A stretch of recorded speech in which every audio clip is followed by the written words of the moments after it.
بسم اللہ الرحمن الرحیم۔ سورج غروب ہو رہا تھا۔ خلیل شلبی مال غنیمت کی تقسیم کا کام تقریباً مکمل کر چکا تھا کہ لشکر کی طرف سے ایک لشکری بھاگتا ہوا آیا اور اس نے خلیل شلبی سے کہا، اے امیر، قازان سے اسماعیل بے، سیمن اور ان کے اہل خانہ اپنی بگی میں لشکر میں پہنچ گئے ہیں اور اس وقت وہ آپ کے خیمے میں آپ کا انتظار کر رہے ہیں۔ خلیل شلبی نے اس لشکری سے کہا، تم جاؤ اور اسماعیل بے سے کہو کہ ان کے کھانے کا انتظام کرے، میں تھوڑی دیر تک آتا ہوں۔ وہ لشکری جب واپس چلا گیا تو خلیل شلبی نے کہا، نوزان اور توغان، اب جب کہ تقسیم ختم ہو گئی ہے، تم لوگ اپنے حصے کا مال اور جانور شہر میں لے جاؤ، اپنی لشکر کا ایک حصہ یہاں لے آؤ جو یہ سارا مال دشمن کے جانوروں پر لاد کر شہر میں لے جائے۔ نامک سری اور خانوف، تم دونوں اپنی لشکر قازان اور منزلتا شہر کا حصہ اپنی لشکر میں پہنچاؤ۔ میں ابھی سے تم چاروں کو الوداع کہتا ہوں، پھر روانگی سے قبل میں تم لوگوں سے نہ مل سکوں گا۔ خلیل شلبی نے ان چاروں سے مصافحہ کیا، پھر وہ اپنے خیمے کی طرف جا رہا تھا۔ خلیل شلبی اپنے خیمے میں داخل ہوا۔ اندر اسماعیل بے، اونیس، سیمن، مارگن اور نارسس بیٹھے ہوئے تھے۔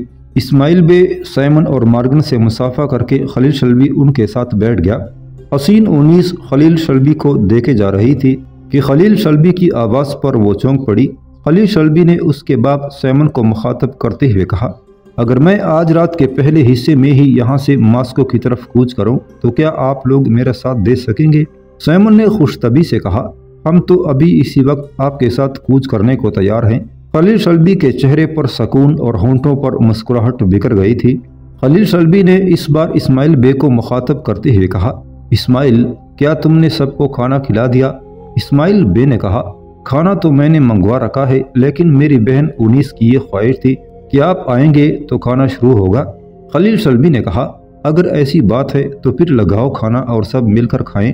اسماعیل بے اور اونیس نے اٹھ کر کھانے کے برتن لگا دیے، سب نے مل کر کھانا کھایا اور پھر تھوڑی دیر سستانے کے بعد وہ وہاں سے ماسکو کے لیے کوچ کر گئے تھے۔ اوفا سے نکل کر وہ روسی علاقے سرائے میں داخل ہوئے۔ یہاں انہوں نے ایک دن آرام کیا، پھر سرائے سے وہ دریائے وینیپر کے کنارے کنارے ماسکو کی طرف جا رہے تھے۔ ماسکو میں زار روس نکولس اول اپنے قصر میں اپنے وزیر Alexander, general Scott, general Todleben, general فرلوسن، جنرل آندائے مالوف کے ساتھ داغستان اور قازقستان کی صورتحال اور خلیل شلبی کی کالمکو، جنگاریوں، سلادوفلز، کاسک اور خود باقاعدہ روسی فوجوں کے خلاف حالیہ کامیابیوں پر سنجیدگی سے گفتگو کر رہا تھا۔ وہ کہہ رہا تھا، یہ امر ہمارے لیے ناقابل برداشت ہے کہ خلیل شلبی داغستان سے نکل کر اب قازقستان میں داخل ہوا ہے اور وہاں کے لوگوں کو اس نے ہمارے خلاف مستحکم کر دیا ہے اور اس کے ہاتھوں ہمیں ایک انتہائی بڑی شکست اور نقصان کا سامنا کرنا پڑا ہے۔ تم لوگوں کو یاد ہوگا کہ ہمارے جد امجد ولاڈیمیر سے ہی ہمارا آخری ہدف قسطنطنیہ ہے۔ قسطنطنیہ جو کبھی مشرق میں عیسائیت کا مرکز تھا، اس پر اس وقت ترک مسلمانوں کا قبضہ ہے۔ ہم نے ہر صورت میں قسطنطنیہ پر قبضہ کرنا ہے اور بازنطینی سلطنت کی قدر و ستوت و روایات کو بحال کرنا ہے اور وہاں سے آگے بڑھ کر گرم پانیوں اور مشرق پر قبضہ جمانا ہے جہاں کبھی بازنطینی پرچم لہرایا کرتے تھے۔ بلکہ یہی نہیں، اب وقت آ گیا ہے کہ ہم اپنے آپ کو ہندوستان کی سرزمین تک پھیلا دیں۔ اس لیے ہمیں بہت بڑی حکمت عملی سے کام لینا ہوگا۔ اول ترکی سلطنت کے روس نواز صوبوں بوسنیا، ہرزگوینا اور بلغاریہ میں نسلی فسادات کھڑے کر کے لوگوں کو ترکوں کے خلاف بغاوت پر اکسایا جائے۔ دویم، ایسے جاسوس اور ایجنٹ ہندوستان روانہ کیے جائیں جو جگہ جگہ پوسٹر لگائیں اور لوگوں میں تقریریں کر کے انہیں اس بات پر آمادہ کیا جائے کہ وہاں سے برطانیہ والوں کو نکال باہر کیا جائے اور اس کام میں روس ان کے ساتھ ہے۔ وہاں ایسے لوگ روانہ کیے جائیں جو وہاں کی مقامی بولیوں اور زبانوں سے واقف ہوں اور برطانیہ والوں کو غیر ملکی قرار دے کر وہاں کے لوگوں کو یہ پختہ یقین دلائیں کہ روس ان کا دوست اور ان کے ساتھ ہے۔ جب وہاں کے لوگ برطانیہ والوں کو نکالنے میں کامیاب ہو گئے تو پھر ہمارے لیے ہندوستان کی زرخیز اور گرم پانیوں والی سرزمینوں پر قبضہ کرنا آسان ہو جائے گا۔ یاد رکھو، ہمیں اپنے موجودہ کوہستانوں کے مقفل کمرے سے نکلنے کے لیے راستہ چاہیے۔ اس خول نما سرزمین سے نکل کر ہم اپنی توسیع پسندی کے تاریخی مشن کو پورا کر سکتے ہیں۔ اس کے علاوہ اب ہمیں بہت جلد داغستان اور قازقستان پر قبضہ کر لینا چاہیے، ورنہ یہ دونوں علاقے ہمارے راستے میں ناسور بن کر کھڑے ہو جائیں گے۔ زار روس نکولس نے ذرا رک کر जनरल आमदे मालोफ को मुखातब करते हुए कहा, आमदे मालोफ, तुम अनकरीब एक बहुत बड़े लश्कर के साथ दागिस्तान पर हमला करके उस पर कब्जा कर लो। खलील शल्बी इस वक्त काज़ाकिस्तान में है। इमाम शामिल अकेले तुम्हारा सामना नहीं कर पाएंगे। दागिस्तान पर कब्जा मुकम्मल करने के बाद काज़ाकिस्तान पर कब्जा इंतहाई आसान होगा। उनकी पुश्त पर तुम हमला आवर होना और सामने की तरफ से जनरल फर्लोसन एक ताज़ा दम लश्कर के साथ दरियाई यूराल पार करके उन पर हमला आवर हो जाएगा और दिनों के अंदर काज़ाकिस्तान भी हमारा होगा। सुन रखो, दागिस्तान और काज़ाकिस्तान से निकलकर बहुत जल्द हमें बुखारा, समरकंद, फोकन, खीवा, ताशकंद और दीगर बड़े बड़े इस्लामी मुल्कों पर अपना कब्जा मुकम्मल करना है।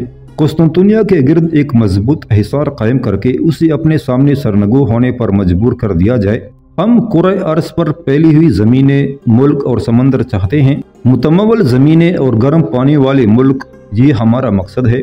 सुन रखो, चीनी इस वक्त हिंदुस्तानी अफीम के तिलिस्माती नशे में डूबे हुए हैं। वो हमारे खिलाफ नहीं उठ सकते। सिर्फ यूरोपीय ममालिक ही तुर्की के हक में और हमारी तौसीब पसंदी के खिलाफ हरकत में आ सकते हैं, लेकिन हम उन्हें ये कहकर मुतमईन कर सकते हैं कि ऐसा हम उनके फ़रोग़ के लिए कर रहे हैं।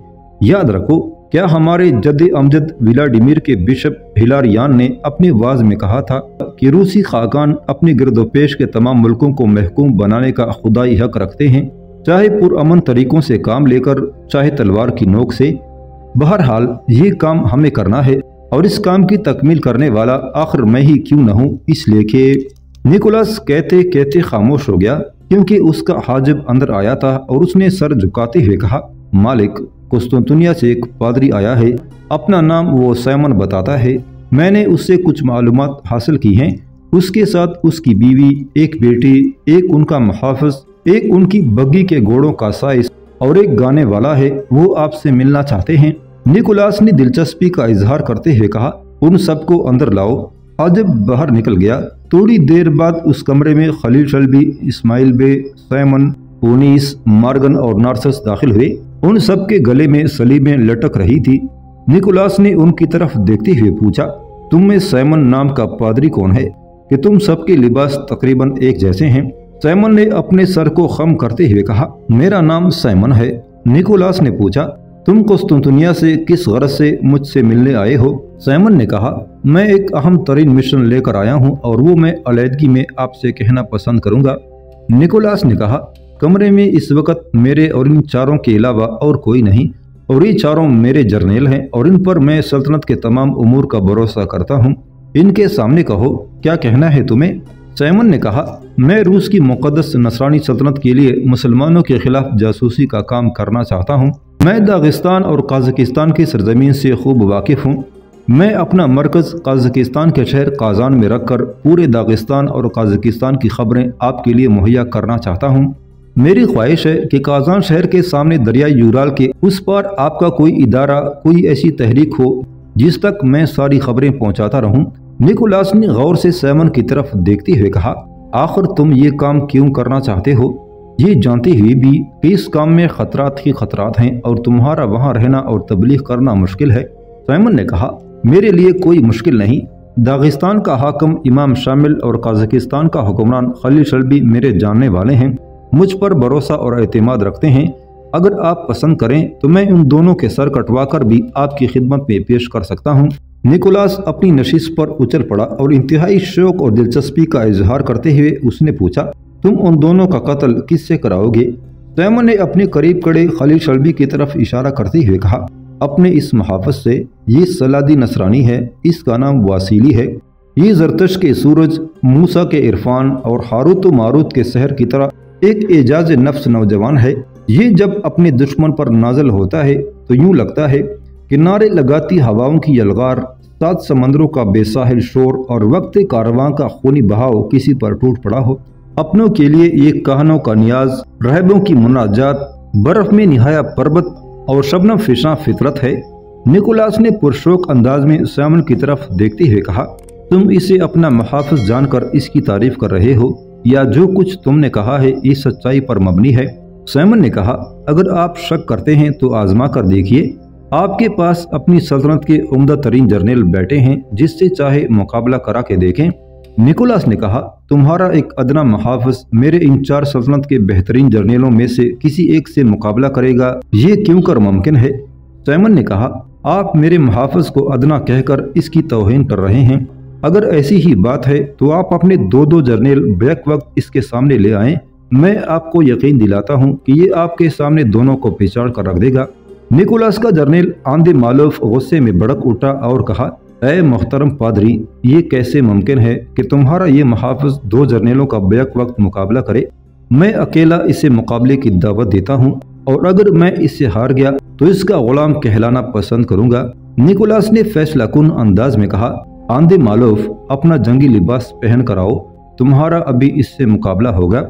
आंदे मालूफ उठा और गुस्से में तेज तेज कदम उठाता हुआ वो बाहर निकल गया था। आंदे मालूफ के जाने के बाद निकोलास ने साइमन को मुखातब करते हुए पूछा, मेरे मोहतरम, मुझे बताया गया था कि आपके साथ कोई गाने वाला भी है, क्या मैं पूछ सकता हूँ उससे आप क्या काम लेते हैं? साइमन ने कहा, उसके जरिए मैं मुसलमान हुक्मरानों के दरबार में रसाई हासिल करता हूँ। ये गाने वाला मेरे बाएं तरफ खड़ा है, इसका नाम मिखाइल है। ये अपनी सलादी जुबान के साथ साथ तुर्की और अरबी जुबानों पर भी पूरा अबूर रखता है और उनकी मुक़द्दस किताब की बेहतरीन क़िरात का फ़न भी जानता है। मेरे मुहाफ़िज़ वासिली की तरह ये भी सलादी है और इसी की तरह नाकाबिल यकीन हद तक तारीफ़ के काबिल भी होगा। साइमन ने कहा, वो तो है ही, आप आजमा कर देखें, आपके सामने खड़ा है। निकोलास ने कहा, आप सब लोग पहले बैठ जाएं। जब खलील शल्बी, इस्माइल बे, उनीस, मार्गन, साइमन और नार्सस बैठ गए तो निकोलास ने इस्माइल बे को मुखातब करते हुए कहा, मिखाइल, कोई सलादी गीत सुनाओ कि मैं जानूं तुम कैसे गाने वाले हो। इस्माइल बे ने अपनी पीठ पर बंदी दफ खोली। थोड़ी देर तक वो दफ बजाता रहा। सिर्फ दफ बजाते बजाते ही उसने एक समा बांध दिया था कि निकोलास तारीफ में सर हिलाने लगा था। फिर दफ बजाने के साथ साथ इस्माइल बे गा भी रहा था। गाने के बाद इस्माइल बे खामोश हो गया। दफ पर रक्स करते उसके हाथ रुक गए। कमरे में खामोशी छा गई और उस खामोशी में निकोलास ने तौसीफी अंदाज में इस्माइल बे की तरफ देखते हुए कहा, ऐ मिखाइल, तुम अपने काम में इस तारीफ से बढ़कर साबित हुए हो जो पादरी साइमन ने तुम्हारी की है। फिर पादरी साइमन से मुखातब होकर निकोलास बोला, अगर तुम्हारा मुहाफ़िज़ वासिली भी अपने काम में ऐसा ही साबित हुआ तो ऐ बुजुर्ग साइमन, मैं तुमसे वही काम लूँगा जिसकी तुम ख्वाहिश लेकर आए हो कि इसमें तुम्हारी और नसरानियत दोनों की फलाह होगी। मैं काजान शहर के सामने दरियाई यूराल के मगरबी मंतकों के अंदर तुम्हें अपनी ऐसी तहरीक से मुतारफ़ करवाऊंगा जो तुम्हारे काम में तुम्हारी मददगार साबित होने के अलावा तुम्हारी हर ज़रूरत का ख्याल भी रखेंगी। और निकोलास कहते कहते खामोश हो गया क्योंकि उसका जर्नल आंदे मालूफ वापस आ गया था। अपने जिस्म पर वो बेहतरीन ज़िरा, सर पर खुद, बाजुओं पर आहनी जोशन और घुटनों और शानों पर वो आहनी खोल चढ़ाए हुए था। कमर से उसकी भारी तलवार और कंधे पर डाल लटक रही थी। कमरे के वस्त में आकर वो रुका।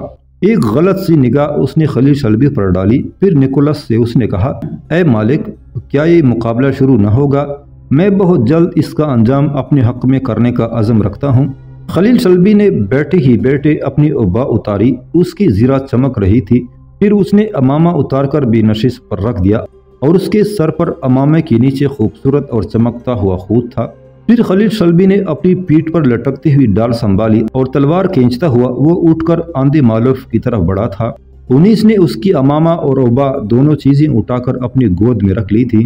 निकोलास ने देखा खलील शल्बी के उठने में एक तूफान और आगे बढ़ने में एक बरक था। उसे ऐसे लगा था जैसे तारीख जमानों का कोई काहिन बिखरे फैलते गुनाहों को लामरकज करने के लिए उठ खड़ा हुआ हो। आंदे मालूफ के पास जाकर खलील शल्बी ने मुड़कर सवालिया अंदाज में निकोलस की तरफ देखा। वो शायद उसका मुद्दुआ जान गया था, लिहाजा उसने फौरन कहा, हाँ, तुम दोनों मुकाबला शुरू कर सकते हो। खलील शल्बी ने आगे बढ़कर आंदे मालूफ से मुसाफा किया। फिर वो अपनी भारी वजनी तलवार को किसी हल्की पुल्की चढ़ी की तरह लहराता पीछे हटकर खड़ा हो गया था। फिर उसने चट्टानों से टकराते नीले शहर जैसी सद्दा में कहा, आंदे मालूफ, मैं तुम्हें पहले हमला आवर होने का मौका देता हूँ। मैं समझता हूँ तुम्हें अपने सामने ज़ेर करने के लिए मुझे अपनी तलवार का फल हरकत में न लाना पड़ेगा। आंदे मालूफ का चेहरा गुस्से में किसी भड़कते शहर और शररबार माबद जैसा हो गया था। वो आगे बढ़ा और अपनी तलवार का वार खलील शल्बी पर किया। खलील शल्बी ने अपने आप से दूर ही डाल मारकर آندے مالوف کی تلوار کو دور ہٹا دیا تھا، لیکن آندے مالوف بھی اپنی بہترین پھرتی کا مظاہرہ کر رہا تھا۔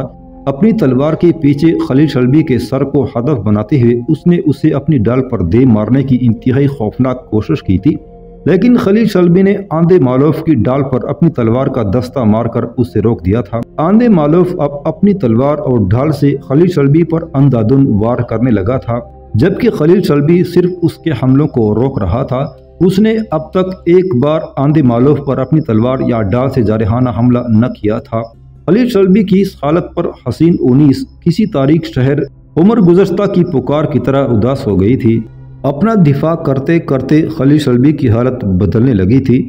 کرب کے شعلے کی طرح اس کی آنکھیں سلگنے لگی تھی، اس کے چہرے پر ایسی آگ برسنے لگی تھی جس سے بحر و بر پگھل جائیں۔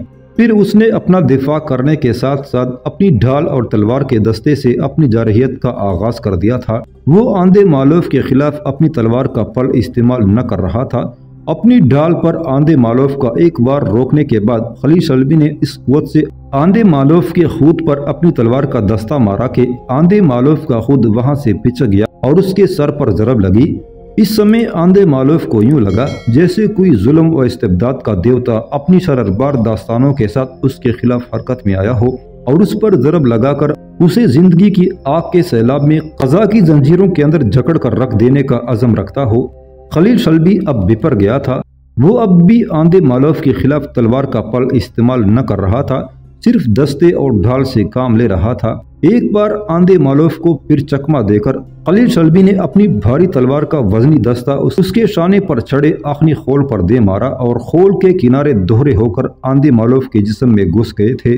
آندے مالوف خلا میں منتشر ہونے والے پتوں کی طرح بکھر کر رہ گیا تھا۔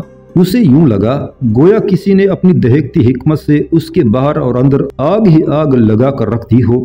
آندے مالوف کی حالت آلاؤ کی سلگتی آگ کے دھوئیں جیسی ہو رہی تھی۔